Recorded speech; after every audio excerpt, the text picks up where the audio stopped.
اللہ کی رضا پر راضی رہے۔ ایسے ہی میں آپ کو بات بتاتا ہوں، ایک بہت غریب انسان تھا، اتنا غریب تھا کہ اپنے بیوی بچوں کو لے کر جنگل میں چلا گیا، جنگل میں رہنے لگا، گھر بھی بک گیا، اور اتنا غریبی یوں آئی۔ لیکن انسان کتنا بھی غریب ہو جائے، کتنے بھی تکلیفیں اس پر آ جائیں، لیکن کبھی بھی اللہ کو نہیں بھولنا چاہیے، اللہ کی رضا پر راضی رہنا چاہیے، اللہ کا شکر ادا کرتے رہنا چاہیے۔ اللہ کا شکر ادا کرنے سے نعمتیں بڑھتی ہیں، نعمتیں گھٹتی نہیں ہیں۔ آپ زیادہ سے زیادہ اللہ کا شکر ادا کرو۔ جنگل میں رہتا ہے، پتے کھاتا ہے، پورا پریوار، اس کے بیوی، اس کے بچے پتے کھا کر گزارا کرتے ہیں، لیکن اللہ کی رضا پر راضی ہیں، اللہ کا شکر ادا کرتے ہیں۔ مولا تو جس حال میں رکھ رہا ہے ہم راضی ہیں۔ ایک دن اس کی بیوی، جو کہ نیک بیوی تھی، کہنے لگی کہ میرے شوہر، ہم لوگ یہاں پتے کھاتے ہیں، گوشت تو بہت دن سے نہیں کھایا، سبزیاں بھی بہت دن سے نہیں کھائیں، پیسے ہی نہیں ہیں، کیا کھائیں گے؟ ہم لوگ اتنی غریبی میں زندگی گزار رہے ہیں، کیوں نہ آپ میری ایک صلاح لے لیں، میری بات مان جائیں اگر میں آپ کو کوئی صلاح دوں۔ شوہر نے کہا بتاؤ میری شریک حیات، کیا صلاح دینا چاہتی ہو، کیا بات کرنا چاہتی ہو، بتاؤ مجھے، جو تم کہو گی میں مانوں گا۔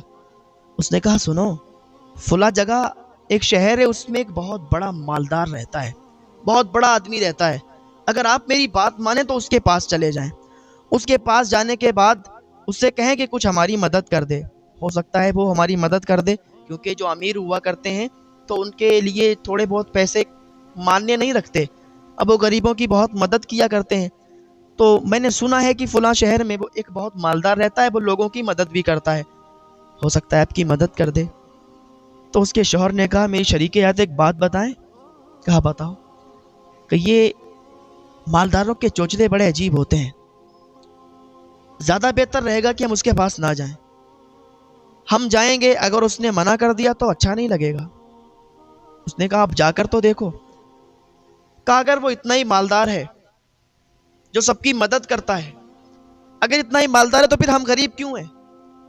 اگر وہ اتنا مالدار ہے تو زکوٰۃ نکالتا، صدقات عطا کرتا، فطرے وغیرہ دیتا ہم لوگوں کو، ہم غریب ہیں، ہماری ایسے ہی مدد کرتا اگر وہ اتنا ہی مالدار ہے، اتنا ہی دل والا ہے۔ اس کی بیوی نے کہا میرے شوہر آپ اتنا مت سوچیے، آپ اس کے دروازے پر جائیں گے تب تو نہ آپ کو دے گا، یا ایسے ہی آ کے دے گا، آپ بحث مت کیجیے، جائیے۔ بیوی کی یہ بات سنی، کہا ٹھیک ہے تمہاری مرضی ہے تو میں جاتا ہوں، ٹھیک ہے تم نے کہہ دیا تو میں جا رہا ہوں، لیکن میں اپنی مرضی سے نہیں جا رہا، مجھے تو بڑا عجیب لگ رہا ہے اس سے، اس کے سامنے سوال کرتے ہوئے، اس سے مانگتے ہوئے۔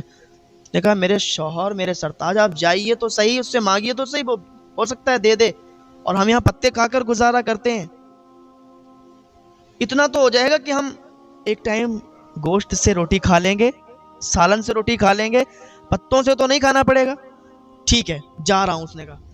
وہ شہر پہنچا، جانے کے بعد اسی مالدار انسان کے دروازے پر پہنچ گیا، دروازہ کھلا ہوا تھا اور مالدار انسان وہاں پر نہیں تھا، موجود نہیں تھا، کوئی نہیں تھا، بس دروازہ کھلا تھا اور 4-5 کتے وہاں پر بیٹھے ہوئے تھے اور کچھ کھا رہے تھے۔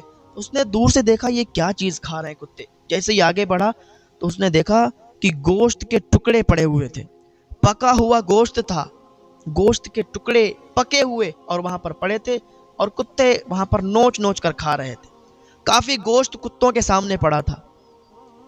اس نے دیکھا تو اس کی چیخ نکل گئی کہ ہمارے بیوی بچے اور ہم پتے کھا کے گزارا کرتے ہیں، مالداروں کے کتے بھی یہاں گوشت کھا رہے ہیں۔ جیسے اس نے کتوں کو گوشت کھاتے ہوئے دیکھا تو کتوں کی طرف بڑھا، دل کیا کہ ان کے ساتھ بیٹھ کر پہلے میں بھی کھا لوں۔ سوچنے لگا یہ کتوں کے پاس جاؤں گا یہ تو چیر پھاڑ دیں گے، کیونکہ ابھی ان کے سامنے گوشت پڑا ہوا ہے، اور کتے کی یہ فطرت ہوتی ہے، کتا حسد کرنے والا ہوتا ہے، کتے کی یہ فطرت ہوتی ہے کہ کتے کو اگر گوشت مل گیا، کتے کی کوئی چیز مل گئی اور وہ کھانے لگا تو اس میں کسی دوسرے کو پھر شریک نہیں کرتا ہے، اکیلے ہی کھاتا ہے۔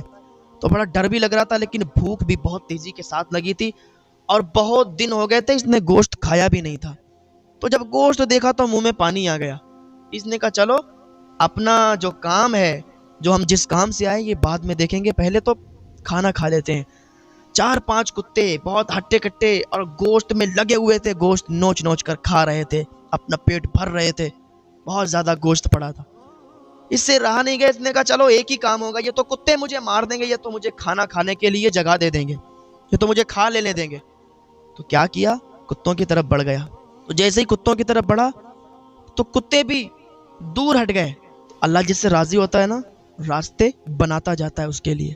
جیسے ہی گوشت کی طرف یہ بڑھا، جو 4-5 کتے تھے دور جا کے بیٹھ گئے۔ اب یہ وہاں پر بیٹھ کے اور گوشت کھانے لگا۔ کیا دور تھا اس کا! اور سوچ سوچ کے بڑا عجیب بھی لگ رہا تھا اسے کہ دیکھو تو صحیح، آج میں کتوں کے ساتھ بیٹھ کر کھانا کھا رہا ہوں، کتوں کے ساتھ بیٹھ کر کھانا کھا رہا ہوں، اور یہ مالدار عیش و عشرت کی زندگی گزار رہے ہیں، ان کے کتے بھی اچھا کھانا کھا رہے ہیں، ہمارے بچے پتوں سے گزارا کر رہے ہیں۔ غریب انسان یہی سب سوچ کر تو اسے لگتا ہے یار یہ سب مالدار ہیں، کتنی اچھی عیش و عشرت کی زندگی گزار رہے ہیں، ہم کیسی زندگی گزار رہے ہیں۔ تو لیکن اللہ پر بھروسہ رکھیں، آپ یقین کو ہٹنے نہ دیں۔ اللہ آپ کی مدد کرے گا، اللہ آپ کے ساتھ ہے نا، آپ کا کوئی کچھ نہیں بگاڑ سکتا، آپ کو کوئی کچھ نہیں کر سکتا۔ اگر آپ یقین اللہ پر کرتے ہیں تو پھر اللہ آپ کا ساتھ دے گا۔ کتوں کے ساتھ بیٹھ کر کھانا کھا رہا تھا، اتنی دیر میں کیا دیکھتا ہے کہ وہی مالک، وہی مالدار انسان سے نکل کر آ رہا تھا۔ اس نے جیسے ہی دیکھا کہ کتوں کے پاس بیٹھ کر یہ انسان کھانا کھا رہا ہے، اس نے دیکھا بھاگتا ہوا آیا، کان پکڑ کر اٹھایا، ایک تماچا مارا، کہا جاہل تجھے شرم نہیں آئی؟ تو کتوں کے پاس بیٹھ کر کھانا کھا رہا ہے، میرے کتوں کا حق مار رہا ہے؟ میں نے کتوں کے لیے کھانا ڈالا تھا، تو جیسے غریب کے لیے میں نے کھانا نہیں ڈالا تھا، میں نے کتے کے لیے کھانا ڈالا تھا۔ یہ کتوں کا کھانا ہے، یہ تیرا نہیں ہے، تو کتوں کا حق مار رہا ہے، تو نے کتوں کا حق مارا ہے۔ تیری ہمت کیسے ہوئی تو نے کتوں کا کھانا کھایا؟ تیری ہمت کیسے ہوئی تو نے کتوں کا حق مارا؟ چل اب تو قاضی کے پاس چل۔ قاضی کے پاس لے گیا، وہ ڈر گیا، اس کی سانسیں بند گئی کہ میں تو کتے کے ساتھ ہی بیٹھ کر کھانا کھا رہا تھا، اتنا بڑا میں نے کیا جرم کر دیا جو مجھے اس نے مارا بھی اور قاضی کے پاس لے جا رہا ہے؟ سانسیں تھم گئی، بیوی بچوں کی یاد آنے لگی کہ ہم تو اپنی فریاد لے کر اس کے پاس آئے تھے، یہ معاملہ الٹا کیسے ہو گیا؟ میں نے کوئی اتنا بڑا جرم نہیں کیا، غریب ہوں یار، میں نے کیا جرم کیا؟ صرف کتوں کے پاس بیٹھ کر کھانا کھا لیا اور اتنا بڑا جرم ہو گیا، اور سزا بھی ملے گی۔ قاضی کے پاس جا رہا تھا، کٹگرے میں کھڑا کر دیا گیا، اور قاضی بھی کوئی عام قاضی نہیں تھے، وہ اس دور کے اللہ کے نبی تھے۔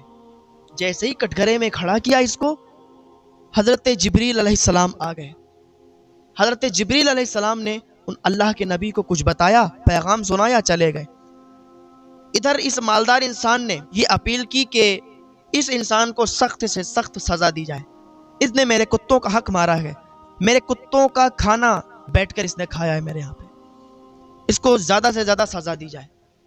جب قاضی نے یہ سنا، ٹھیک ہے تمہاری بات ہم نے سن لی، کل فلاں فلاں جگہ پر جمع ہو جانا، فیصلہ کل ہی کیا جائے گا۔ اس نے کہا ٹھیک ہے۔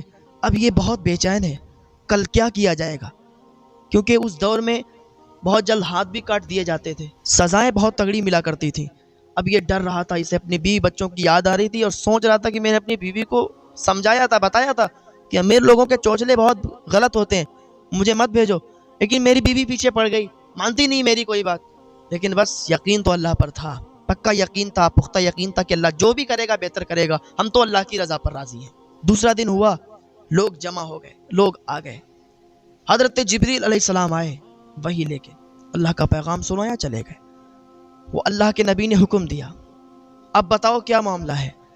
تو مالدار انسان بولا کہ بات یہ ہے کہ یہ شخص میرے کتوں کا حق اس نے مارا ہے، میرے کتوں کا کھانا اس نے کھایا ہے، تو ہم چاہتے ہیں اسے سخت سے سخت سزا دی جائے تاکہ آئندہ کبھی یہ جرم نہ کرے۔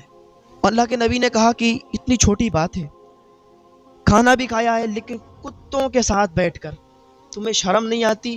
تم ذرا سی بات کو لے کر اور عدالت میں آئے ہو کہ تمہارے کتوں کے ساتھ اگر بیٹھ کر اس نے کھانا کھا لیا تو تم اسے جرم سمجھتے ہو، چلو اسے معاف کر دو۔ کہا نہیں، معاف نہیں کروں گا، آپ قاضی صاحب ہیں، آپ حکم سنائیں، سزا دیں اسے، اس نے میرے کتوں کا حق مارا ہے۔ اور اللہ کے نبی کو جلال آ گیا، کہنے لگے معاف نہیں کرو گے؟ کہا نہیں معاف کریں گے۔